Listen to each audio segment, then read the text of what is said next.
Hey, welcome to a new episode of Unscrambled Faith. I'm your host, Megan Hammonds, and I'm actually very happy to be here.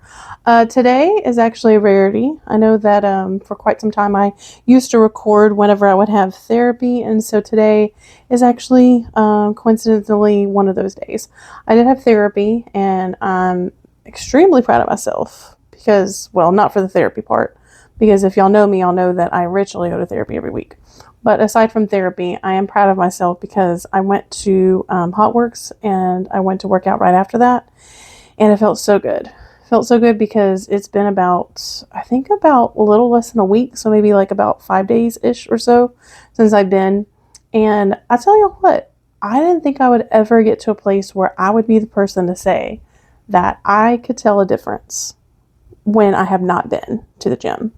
And I could definitely say that because over the last couple of days, I could feel like my mental and physical self, like more mental, I was getting like more anxious. And I guess I could feel it too a little bit like in my back. Like I felt a little bit more stiff. I was sitting at work, I was sitting at home. So I'm very proud of myself. I'm very excited that I was able to get back in and get a workout in. And not to mention the fact that the class that I did was only 15 minutes, but it's such a vigorous workout that I felt it afterwards, and I know I'll feel it tomorrow. And I was also glad that I got it in as well because tomorrow I actually have an appointment to go get my eyebrows laminated. I don't know if y'all have ever done something like that before, if you've got them tinted before. I think it was like a couple weeks ago that I guess, no, it was more like the beginning of this month when I got mine tinted. I had done a little bit of research into it. I'll say that I've never gotten anything done before with my eyebrows. A long time ago, was getting them waxed for quite some time, and then I did away with that. But recently, I love doing makeup, and whenever I do full makeup or I do any kind of makeup, the one thing that I typically almost like the majority of the time stray away from is my eyebrows. I don't have the patience. I'm not really the best at it. I've done different things over the years as far as makeup is concerned, and I have put some effort into it, but I'll be honest with y'all, I really just don't want to. So when I discovered like the tinning and the lamination process, I fell in love. I absolutely love it. I will say the downfall is that I've noticed that, like with the tinting that I did, it didn't last as long as I was hoping that it was going to last. But I'm curious as far as when I go tomorrow and get the lamination done, I'm curious to find out, like, how long that's going to take. So, but that's a little bit about me. I am still applying life lately, like, I'm still applying for jobs. I decided to stick to one app and one app only this time around. Last year was a little bit different. Last year, I think I was, I think I was applying to like probably several apps, if not like two or three at a time, and it just got very overwhelming, very tiring, and so I narrowed it down to one. So I have basically been taking, I would say, like every 2 days or so, maybe every other day, mostly like every 2, 3 days, I think. And setting aside at least an hour, if not maybe 2 hours, probably about 1 hour, because after that it just gets to be too much. And I'll get on there, and then I will say a little plug-in for ZipRecruiter because that is the app that I've been using recently. I will say that once I got everything filled in as far as like my profile and all of my background work experience, all of those things, uploaded my resume. Once I got all like the tedious details done, I will say that I was very relieved to the point of then being able to just click on whatever job that I was wanting to apply for. And for the most part, that was it. Like it was just click, basically say that you're interested in wanting to apply for the job, and that was it. I will say a few of them that I applied to today in my area, there were a few that did ask maybe like 2 to 3 extra questions, which I honestly didn't mind because it was a little repetitive as far as what was already on my resume or what was already on my profile, so that didn't really take that long at all. But I will say that I used ZipRecruiter last year, but not to the full extent of like what I've been using and doing with it recently. And now that I understand it a little bit more, I will say it's not as stressful as I thought it was going to be. So there's that. So I've been steadily applying for jobs, mostly admin, secretarial work, but steadily applying for jobs. Thankfully, I do still have my job right now. Lately, I've been working it more full time. Before it was part time when I had my other job during tax season, but recently I've been working this one more full time. But I know, and my boss knows that the job that I have right now is not something that I'm going to be doing for the next 15, 20 years. But I will say that I am very blessed and very lucky and very fortunate to have the job now that I do have. And very grateful for that. Very grateful for that.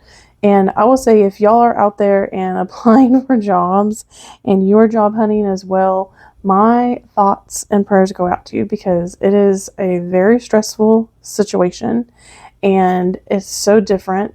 I feel like over the last 10 years or so, the way we go about all that has changed so rapidly. And I know that I'm going to age myself a little bit, but that's okay. I'm okay with that. I want to go back to the days when we could just walk into a business and either the flyer outside on their windows said we're hiring, or maybe you got word of mouth that a company was hiring, and then you could walk into said company and then apply right then and there. Not that they would automatically hire you, but at least they could actually like see you in person. That's one of my biggest hangups, is with a resume, you can only put so much information on there, right, without it being overly crowded. Now, granted, that's where like your cover letter technically would come in handy, but not all companies are expecting a cover letter. And also, even though I could include my cover letter in theory with all these jobs that I am applying for, I don't know if they would actually even think to scroll over. Who even knows? Also, I will say that becomes the more stressful, tedious part, because I find that for every job that I'm applying for in the past, like I would have had to go to my cover letter, edit it, tweak it just a little bit to align with whatever job that I was applying for. And that's where it gets a little stressful. So I decided to opt out of that part. So just the resume. So with just the resume, again, I can only put so much on there that can describe my personality and everything that I am capable of doing, and someone to get to know me a little bit more, right? There's only so much that you can put on there.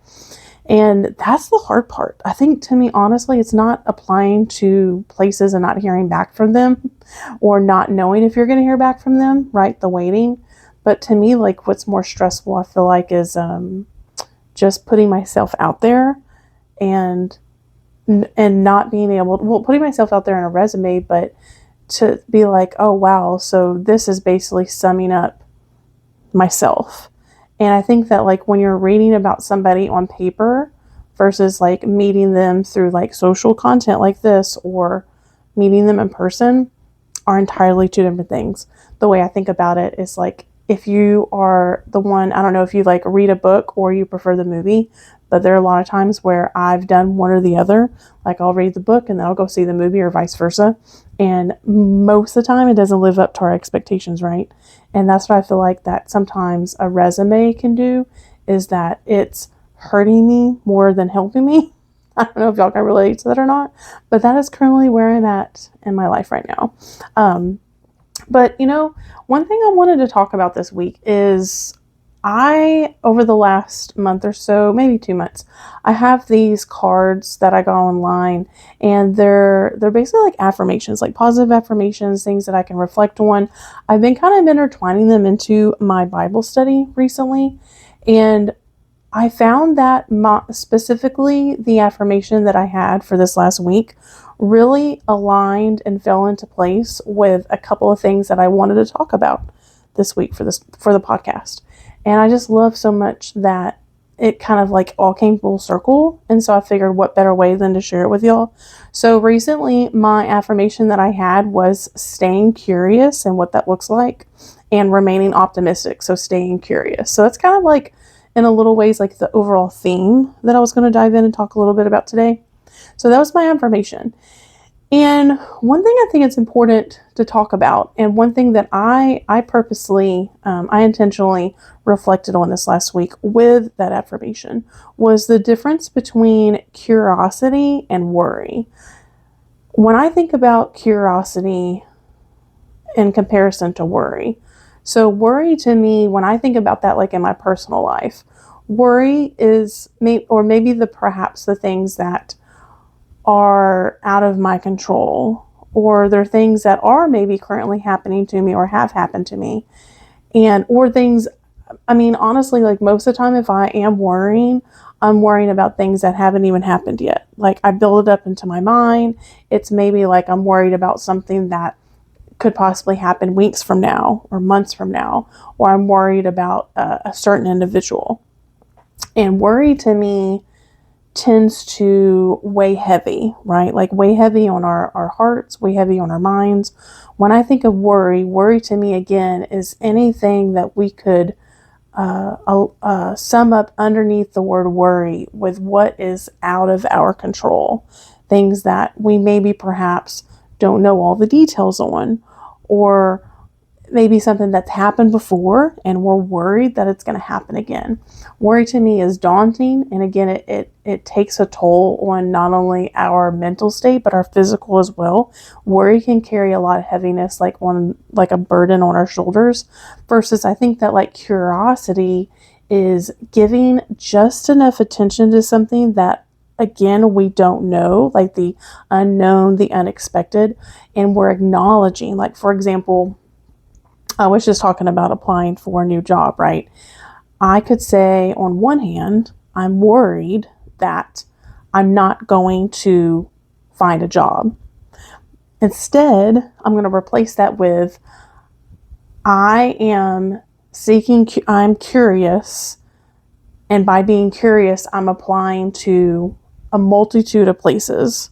And I'm staying curious, and I'm not going to stress out about it. And I'm not going to worry about it, because I know that God's got it. God's got a plan for me. But at the same time, I can't fully expect God to completely alter and change everything and do all the things for me, because in return, He wants me to put effort. He wants me to take a step ahead. He wants me to stay curious. He wants me to stay curious, and He wants me to continue putting one foot in front of the other and actually putting some action into place.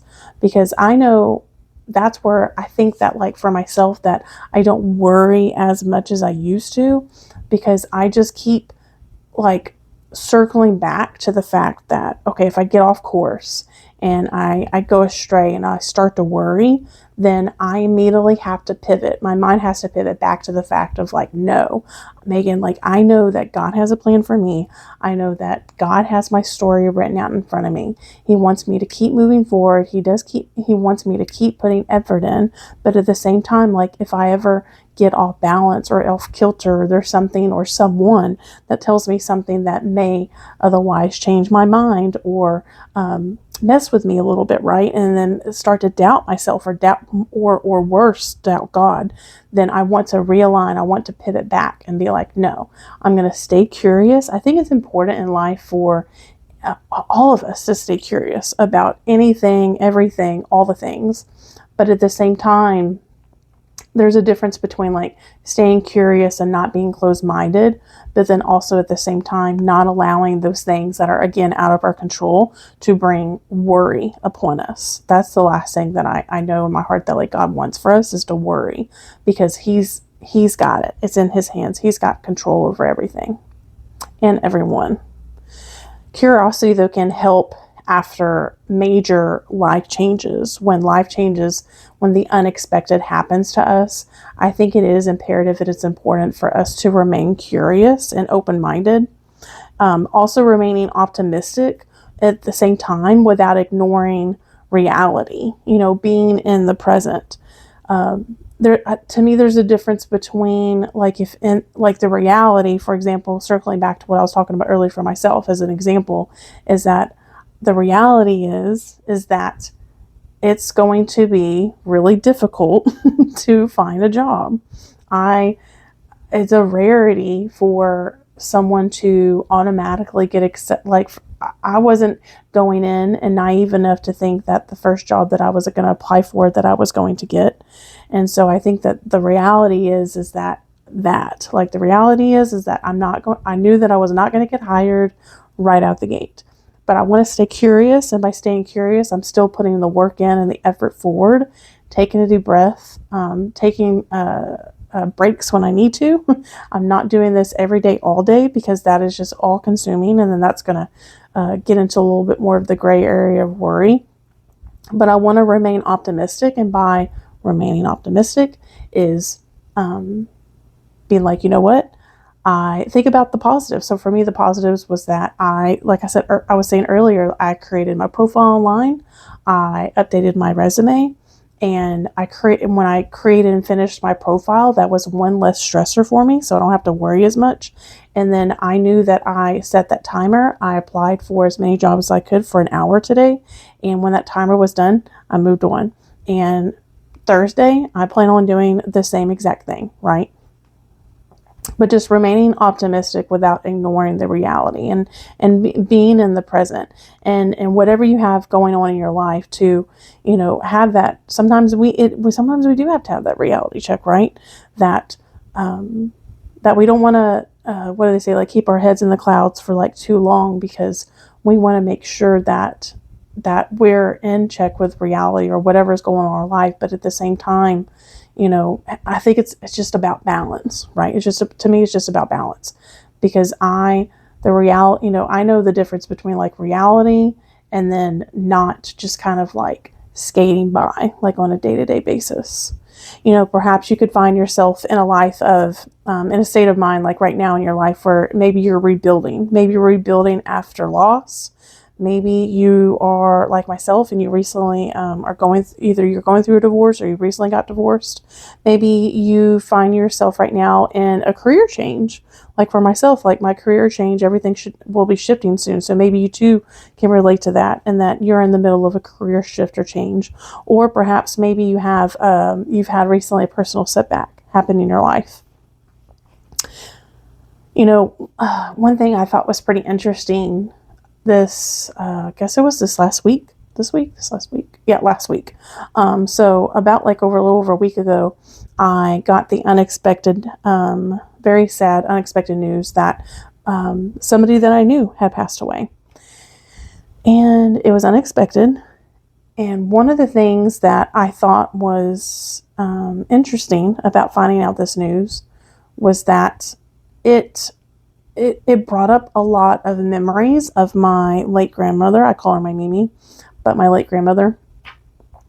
And I was like, okay, it kind of sort of made sense to me that I started thinking about my Mimi, because the person that I knew that passed away had complications from her heart surgery that she had recently had. And I knew that although my Mimi passed in her sleep, I knew that prior to her passing that she had some health issues with her heart as well. So I think that whenever I did hear of the news of the person that I knew that passed away, that brought up a lot of memories of not only my grandmother, my Mimi, but also I specifically remember thinking about like, that's what it was. I was looking at the calendar. Now, one thing I will say that I did, and this isn't for everybody, but the following year after my grandmother had passed away, I remember I went on my phone, I went on the calendar, and I had decided to actually on my calendar, I put the day that she passed away. And like I said, that's not for everybody. And trust me, there's a reason behind that. Like I didn't do it just to do it. But the reason why I ended up doing it was because that following year, there was a lot of grief that came up for me. And I had forgotten like that specific week. I think I blocked it out of my mind when she, the week that she had passed. So a year later, there was a time that I was going through a lot of sadness, a lot of grief, and it wasn't really making a lot of sense to me as far as what was going on in my life at that time, because there wasn't anything else that I could think of that was making me feel as sad as I was feeling. and this heaviness that was like almost laying on my chest. And I remember talking out with my therapist, and I told her that I said, hey, I think I'm actually going to put this specific date on my calendar. So then that way, like when the following year or 2-3 years later comes up, it's going to be a subtle reminder of like, okay, hey, this date's coming up. It's important for me as a reminder for myself to be gentler to myself, to maybe move my schedule around a little bit more, to make sure that that week that's coming up, that it's not as heavy of like a workload, right? And I will say that it has been some time since she's passed, and over the years, it has tremendously helped me out. And I'm so glad because, like, for example, this last week when I found out the news about the person that I knew that passed, and I was like, oh my gosh, like it truly brought back a lot of memories of my late grandmother. And then I coincidentally was looking on my calendar for some other things, and that's when I happened to see, oh, this date's coming up. And I know that in itself is a coincidence, but what I really appreciate and what I really love, and I firmly believe was a God moment, was me reading the affirmation last week that I read, because I love to think that I feel like that there's like a connection between it all. And I wasn't expecting this. Like I wasn't expecting to feel the way that I was feeling. I will say that when it comes to grief, one thing that I have experienced for myself is that it never goes away, but it changes over the years. It adjusts, it changes. And even though it's not as heavy and daunting for me as it once was when it was just so raw and new back then, that I am grateful. I'm very grateful for my past self putting that date on the calendar, because I find that there are more positive, more happier alignment, happier things that are coming up like through the years. And so that was just something that I wanted to share with y'all, that date wise that I put on my calendar. But I wasn't expecting to feel this specific year. Like I wasn't expecting to feel the way I was feeling, because I would say over the last year or two that the grief was not as present. It wasn't as heavy as it's been before. And so really, not only did the specific date like catch me off guard this year, it really crept up really quick. But also the grief and the sadness was very present, like very heavy on and I feel like I was telling my therapist today that it felt like it has still feeling like it's heavier within my spirit. I feel like sometimes whenever I have sadness, it's like more mental, or my heart is heavy. But lately, like I told her, it's more of like in my spirit, like my soul, it feels like there's something heavy that, that's been there. But again, it made me think how grief never really disappears. Never really disappears. It changes shape. I feel like as every season, as every chapter in our life goes by, and when we have somebody that we've lost, it changes shape over time. And again, this actually connected back to my affirmation, which was stay curious. And instead of asking myself, why am I feeling this again? Why all of a sudden are these like feelings of grief coming back up when over the last couple of years it's been so different and it's changed? But I instead found myself asking, what is this memory trying to remind me of as well? And I found myself just kind of reflecting like over that. And during a time when something otherwise could feel heavy, all-consuming, could we instead ask ourselves, what can I learn here? What can I learn from this? Or also, what if something good comes from this? One of the things that I was thinking about is, I think it's been at least 11 years since my grandmother's passed. And it's only been over a year since I've had my business that I named after her.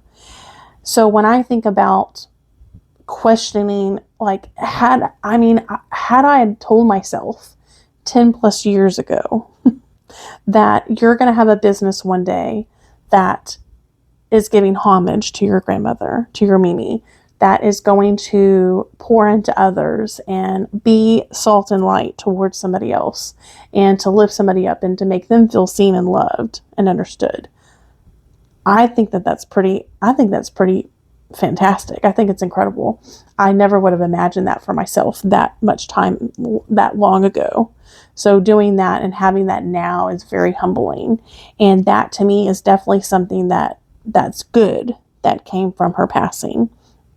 Not to mention the fact that it's beautiful now, because that was my mom's mom. So it's beautiful now to have a space with my mom to be able to have these conversations about her, to share happier memories of her, to be able to talk about, the things that she loved to do, whether it was going out to lunch or brunch or traveling and things like that. And or if something like subtle comes up or a fun memory or a fun song and whatever comes to mind, it's really beautiful to think now that I can share something like that, and there's not as much heaviness that comes with that. There's not like this heavier grief of notion,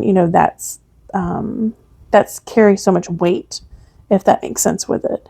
And then now it's nice because I enjoy talking about her, and I think that it's important too, when we have somebody in our lives, whether it's been a while, whether it's recent, that has passed on. I love the fact that I love talking about them still, and not talking about them per se like in the past tense, but asking questions about them, or even I guess like in a way like too, like talking about not the past tense, like they're in the past tense, like they're no longer with us, but I love like talking to people about their friends or their loved ones, or even sometimes their pets, let's be honest, and asking them questions. And I think again that goes full circle in the aspect of staying curious.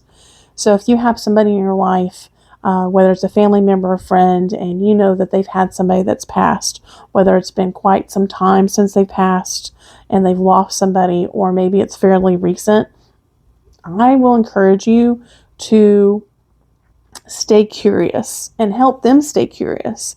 Ask questions about them, or maybe share your favorite memory with them. I think that sometimes we can get so hung up on assuming that bringing up the loss of somebody can be heartbreaking, but I think it's quite the opposite. I think that it's healing, and I think that it's a positive way of still keeping their spirit alive, keeping their memory alive. And I guarantee you that whomever you had that conversation with is, whether they tell you or not, they're going to be so grateful and thankful that you did that. But yeah, I think that that's kind of the overall theme, for that, if you feel like reflecting on for this week. But I think this last week, like that's kind of like where my headspace has been, is like staying curious and what that looks like. And not only like on everything that I talked about, but staying curious in like a childlike way, childlike manner. Maybe that's something that you want to look further into, over the next couple of days into this next week, is, what ways in your life can you stay curious? But that's it. I hope you all have an incredible day, incredible week ahead. Wow, can't even talk anymore. I'm very excited this weekend. I'm actually going back to Huntsville, Texas. And I think I talked about this one time a while back, but I'm attending granny camp again. And if you are in the South Texas area, or honestly, if you're planning on traveling to Texas anytime soon, I highly encourage you to go to Instagram and check out Granny Camp, GRANNY camp. But that's what I'll be doing this next weekend, and I'm very excited because we're doing this like craft exchange. So there's 15 of something that everyone's going to either hand bake or make by hand and then bring. And then I get to basically do the same. And then when I come home, I get to come home with 15 different individual gifts. So I'm very curious. I'm very curious. Here we go. I'm very excited. But I guess I am also very curious about how it's going to go. But I promise that whenever I record the podcast for this next week, I'm planning on having all of my gifts and I'll share them with you guys. So make sure if you're listening on the podcast, make sure and hop on over to YouTube so you can catch next week's full video. But in the meantime, don't forget to unscramble your faith and stay unscramble your faith and keep nope. Wow. I'm blaming perimenopause for that one. Find clarity in the chaos. Yep. That about sums it up.